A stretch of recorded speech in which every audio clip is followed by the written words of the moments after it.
namədə səslənən saxta xal kimi mənasız ötüşən günlərimiz var. Yaxşı köklənməsə tarım bir simi, ən gözəl musiqi xaric çalınar. Poeziya içərdən insana hədsiz böyük güc verir. Şeir sevən, şeir əzbər bilən, poeziyanı sevən insanı əymək, əzmək mümkündür. Dünyanın keyfiyyətini təhqiq edən adam irfan əhlidir, arifdir, biləndir. O dünyanın qəmində sevinç tapır və sevincində də qəm tapa bilir. Səni qəlbi həmdən seçən gözlərim ömrümə kədər də gətirəcəkmiş. Eşqinin əzabını çəkən gözlərim səni sevə-sevə itirəcəkmiş. Qəlbimdə dil açır söz düzüm, ürək səndən ötürü çiçəkmi, gülmü? Nağıla bənzəyir ömrümüz bizim. Sevgi də bir cürə nağıl deyilmi? Gecəni də sevirəm, gündüzü də sevirəm. Bəli. Ayağımla çəkən, mən səni də sevirəm. Yəni, hamımız bir-birimizi sevək. Bəli. Yəni, ən böyük nicat, ən böyük xilas yolu, ən böyük fəthlər, hər şey o sevgilərdən keçir. Bir tanrıdan başqa dünyada hər bir şeyin dərəcəsi var. Övlada sevginin də dərəcəsi var. Qardaşa, bacıya sevginin də, dosta sevginin də, sənətə sevginin də, ya münasibətlərin də hər bir şeyin dərəcəsi var həyatda. Sənin ən çox sevdiyin bu həyatı sevirəm. Köksü milyon ulduzlu, kəhkəşanlı, günəşli kainatı sevirəm.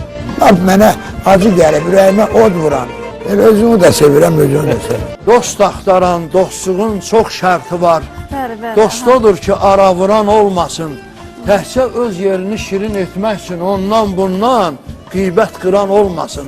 Dost odur ki, desin düzü düzünə, düz danışsın, düzcə baxsın gözünə, düz sözünü düzcə desin üzünə, sözsündən söz axtaran olmasın. Yer üzündə olan çətinliklərimizin baisi bizim ulu babamız və nəyimiz Adəmlə Həvvadır ki, onlar bir buğdanı yedilər və cənnətdən qovuldular, belə deyək. Və o buğdanı yeməmək əslində anın genişlənməyidir.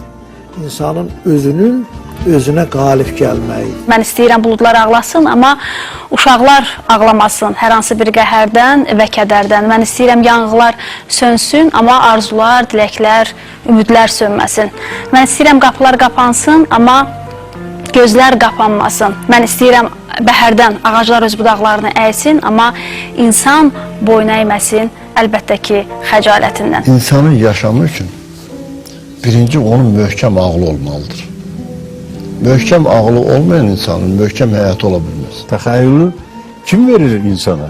İstedadı kim verir insana? Həyat verir. Həyat insanı yaradır, yoxsa insan həyatı yaradır? Sizdən mübahisə eləmək də maraqlıdır, mən elə bilirəm. Mən məmləkət sizdən mübahisə eləyərdim. Ancaq hansı problemdə, hansı məsələdə onu bilmirəm. Əsir etdiyimizi özümüz əsir olaq da axırda.